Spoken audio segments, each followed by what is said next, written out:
SSC, CGL, CHSL, banking and RRB లాంటి exams crack చేయాలనేది మీ కళ అయితే లేస్ అకాడమీ వారి లైవ్ ట్రైనింగ్ బ్యాచ్లో జాయిన్ అవ్వండి. లాస్ట్ 17 years నుండి బ్యాచ్కి 25 మెంబర్స్ని మాత్రమే తీసుకొని best quality and most experienced trainers అయిన 20 to 25 years ఎక్స్పీరియన్స్ కలిగిన ట్రైనర్స్ మాత్రమే క్లాసెస్ చెప్పిస్తూ, డైరెక్టర్స్ అయిన మేము మాత్రమే గైడెన్స్ ఇస్తూ, జూనియర్ ట్యూటర్స్ ఎవరూ లేకుండా స్టూడెంట్స్కి పర్సనలైజ్డ్ అండ్ కస్టమైజ్డ్ ట్రైనింగ్ ఇస్తూ ఎన్నో వేల మందికి వాళ్ళ కళ నెరవేర్చగలిగాము. సో ఇప్పుడు రాబోయే నెల నెక్స్ట్ బ్యాచ్ ఒకటి ఓపెన్ చేస్తున్నాము.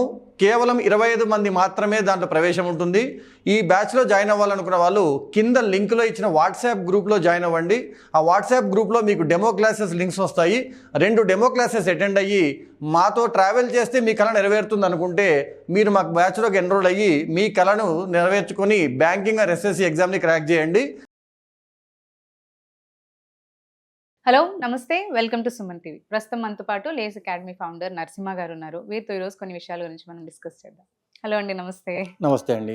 సో ఎలాగో కామన్ టాపిక్స్ డిస్కస్ చేస్తున్నాం కాబట్టి, అంటే కామన్గా మనకి ఎలా యూజ్ అవుతుంది అనేది మాట్లాడుతున్నాం కాబట్టి, మెయిన్గా ఇప్పుడు అందరూ కూడా అంటే మామూలుగా పిల్లల దగ్గర నుంచి కూడా కొంచెం పెద్దవాళ్ళ వరకు కూడా మెయిన్గా చేసేది షాపింగ్.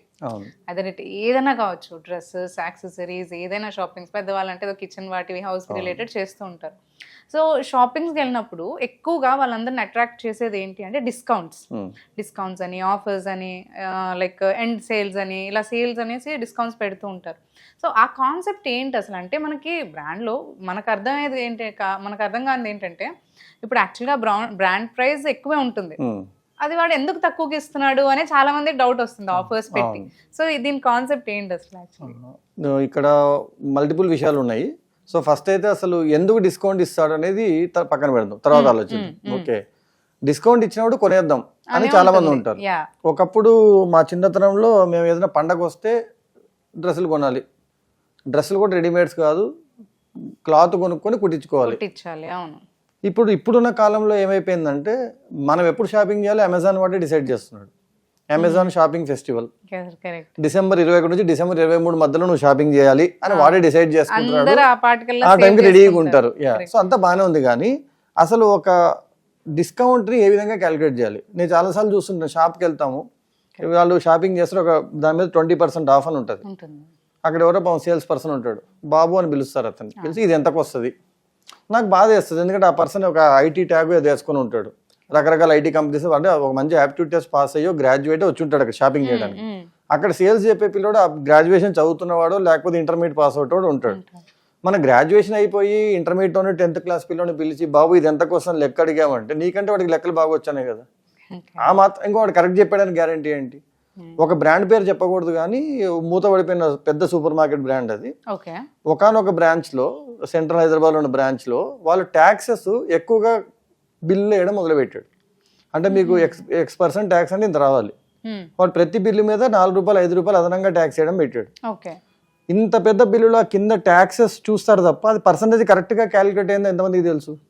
ఎందుకు ఇప్పుడు కూడా మీరు వెళ్తారు, సర్వీస్ ట్యాక్స్ 5%, GST 2.5, ఆ పర్సంటేజ్ కరెక్ట్గా క్యాలిక్యులేట్ చేయడం మనకి గ్యారంటీ లేదు.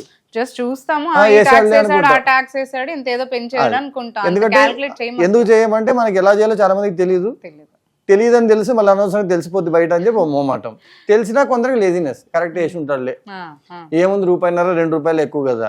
సో అలాగా ఏం చేస్తాడు, 3 రూపాయలు 4 రూపాయలు 3 రూపాయలు 4 రూపాయలు ఎక్కువ పడిపోయింది 0.5% ట్యాక్స్ కి. అలా 1 year లో he earned more than 600 crores India wide గా. ఏముందండి, ఇండియాలో అడ్వాంటేజ్ పాపులేషన్, మనిషికి 4 రూపాయలు ఎక్కువ కడితే నెలకి, అట్లా 12 నెలల్లో 12 సార్లు షాపింగ్ చేస్తే 600 కోట్లు 6,000 కోట్లు కూడా తెచ్చుకోవచ్చు. దీని మీద ఒక మూవీ కూడా వచ్చింది మొన్న, మాధవన్, ఇస్సా బరాబర్ అని. మీకు బ్యాంక్ వాళ్ళు మీ అమౌంట్, మీకు బ్యాంక్ లోని అమౌంట్ కి ఇంట్రెస్ట్ చేస్తూ ఉంటాడు. ఆ ఇంట్రెస్ట్ రౌండెడ్ ఆఫ్ అని చేస్తారు. అంటే మీకు 100 రూపాయలు 26 పైసలు రావాల్సింది 100 రూపాయలు వేస్తాడు. మీకేముంది 26 పైసలు పోయినాయి కదా అనుకుంటాం. 26 పైసలు ఇంటూ 150 కోట్లు వేయండి, అలా ఒక 10 ఏళ్ళు వేయండి. సో అప్పుడు కొన్ని 100 కోట్లకి వెళ్తుంది. ఇదే కాన్సెప్ట్ మీద ఆయన ఇస్సా బరాబర్ నా 26 పైసలు నాకు పడాల్సిందే అని చెప్పి గొడవ పడతాడు ఆ పర్సన్, మాధవన్, ఆ క్యారెక్టర్ అనమాట. అంటే మనం చిన్న అమౌంట్ అని వదిలేసింది కూడా చాలా పెద్ద అమౌంట్ అయిపోయే ఛాన్స్ ఉంటుంది. ఇదన్నీ పోవాలంటే మనకు అసలు ఫస్ట్ క్యాలిక్యులేట్ చేయడం రావాలి, డిస్కౌంట్ ఎంత రావాలి, ట్యాక్స్ పడితే ఎంత. ఎందుకంటే GST అనేది కామన్, అండ్ ఇక్కడ డిస్కౌంట్ కామన్, ఎందుకంటే మన డిస్కౌంట్ ఉంటే కొంటాం. సో వెరీ సింపుల్, తెలియాల్సిన సింపుల్ లాజిక్ చెప్తానండి. ఏదైనా ఒక వస్తువుని ఒరిజినల్ వాల్యూని 100% అంటాం. ఓకే. ఎందుకంటే శాతం అంటేనే 100కి అని. ఇప్పుడు ఈ వాచ్ కొనుక్కోవాలి నేను. ఈ వాచ్ ఒరిజినల్ ప్రైస్ 100%.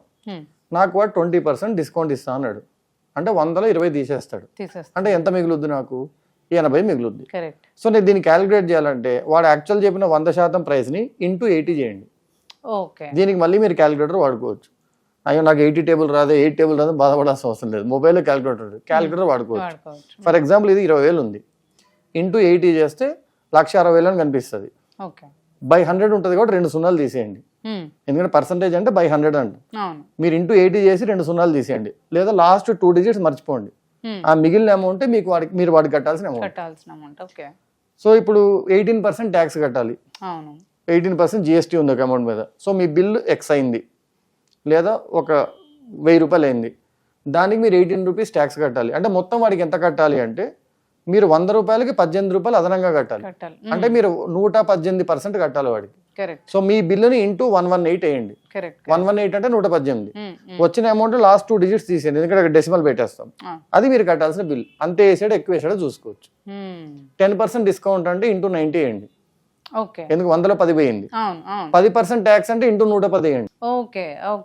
ఎవరో వచ్చి సార్ మీకు 40% పెనాల్టీ వేస్తున్నా అన్నాడు. మీరు కట్టిన అమౌంట్ ఇంటూ 140 వేస్తే 40% ఎక్స్ట్రా కాబట్టి మీకు కట్టాల్సిన అమౌంట్ లాస్ట్ 2 తీసేస్తాం. ఏదైనా 100తో డివైడ్ చేయాలి కాబట్టి లాస్ట్ 2 డిజిట్స్ తీసేస్తాం. ఇలా మీకు డిస్కౌంట్ వేరే వాళ్ళని అడగాల్సిన అవసరం లేకుండా ఇంకా కొందరికి 8 9 టేబుల్స్ బాగా వస్తాయి. అప్పుడు నాకు 2500 ఇది 20% డిస్కౌంట్ పోతే ఎట్లా అంటే 25 into 8 అంటే 20 వస్తుంది. అంటే 2000కి వచ్చేస్తుంది.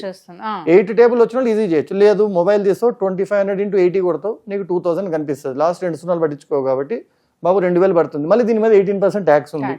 ఇంటూ 118 కొడతావు అప్పుడు ఏమవుతుంది 2360 కనిపిస్తుంది. అయిపోయింది. అంటే ఈ బేసిక్ తెలిస్తే ఆ షాప్ వాళ్ళ దగ్గర మోసమైనట్టు మనం మోసపోవాల్సిన అవసరం ఉండదు. ప్లస్ ఒక్క 2 నిమిషాలు మనం స్పెండ్ చేయగలిగే ఓపిక ఉండాలి. ఇవన్నీ వాడు చూసుకుంటాడులే అంటే వాడు ఏం ఇంకో సింపుల్ ఎగ్జాంపుల్ అండి ఈ డెలివరీ యాప్స్ ఉన్నాయి కదా. One of the delivery apps పేరు ఎందుకు చెప్పడం కానీ one of the delivery apps ఏం చేస్తుంది అంటే మీకు ఐటమ్ వేస్తారు బిల్స్ వేస్తారు హ్యాండ్లింగ్ ఫీజ్ అని రాసి లాస్ట్ వచ్చిందని రౌండ్ ఆఫ్ చేస్తాడు. అంటే మీరు 119.87 అయింది మీ బిల్లు 120 చేస్తాడు 13 పైసలు. ఆయన మన పబ్లిక్ గా చెప్పారు లాస్ట్ ఇయర్ 2025లో 2024లో ఇట్లా రౌండ్ ఆఫ్ చేసి వాళ్ళు డెలివరీ చేసినందుకు వాళ్ళకి 85 crores వచ్చింది. మీరు 120.78 కట్టాలి మీరు 121 కట్టారు. సర్లే అనుకుంటారు మీరు. అట్లా రౌండ్ ఆఫ్ చేయడం వల్ల వాడికి 85 crores వచ్చింది ఒక యాప్కి. అట్లా ఎన్ని యాప్లు ఎన్ని బ్యాంకులు ఎన్ని రౌండ్ ఆఫ్లు చేస్తుంటే మనకు తెలియకుండా మొత్తం ఇండియా వైడ్ గా కొన్ని వేల కోట్లు ఈ రౌండింగ్ ఆఫ్లుగా పోతున్నాయి. అసలు అమౌంట్లు కాకుండా వీళ్ళు అదనపుగా దీన్ని కొసర అంటారు కదా అసలు కన్నా కొసర ఎక్కువ ఉంది అన్నట్టు. మనకు తెలియదు మనకి 13 పైసలే పోయిందిలే అసలు పోయిందని కూడా తెలియదు చాలా మందికి. సో ఈసారి నువ్వు చెప్పడం బిల్ తీసుకున్నప్పుడు వాడు సర్వీస్ చార్జ్ 10% అంటే నిజంగా 10% వేసాడా 5% క్యాలిక్యులేట్ చేయాలి ఇంటూ 5 కొట్టండి లాస్ట్ 2 డిజిట్లు తీసేయండి. ఇంతకంటే సింపుల్ క్యాలిక్యులేషన్ ఏమి ఉండదు. మల్టిప్లికేషన్ చేయడానికి మీకు క్యాలిక్యులేటర్ ఉంది చేతులు. మోసపోకుండా షాపింగ్ చేసుకోండి. ఇంకోటి మీరు అన్నారు ఎందుకు తగ్గిస్తున్నారు అంటే కొన్నిసార్లు కొన్ని బ్రాండ్స్ రేట్ పెంచి తగ్గిస్తాయి. ఓకే కొన్ని బ్రాండ్స్ నిజంగానే ఉన్న రేట్నే తగ్గిస్తాయి. అదే నేను అనింది ఇదే మనకి డిస్కౌంట్స్ అని పెట్టినప్పుడు ఆ కాన్సెప్ట్ ఏంటనేది అర్థం అవ్వాలి అని. అంటే ఇప్పుడు కొన్నిసార్లు ఏమవుతుందంటే దాని యాక్చువల్ ప్రైస్ మీకు తెలీదు పెంచింటాడు లోపల పెంచి తగ్గించుంటాడు. కొందరు త్రో అవే సేల్స్ అని ఇస్తారు. అంటే అప్పటి వరకు వాడు హైయెస్ట్ ప్రాఫిట్ కమ్ముంటాడు.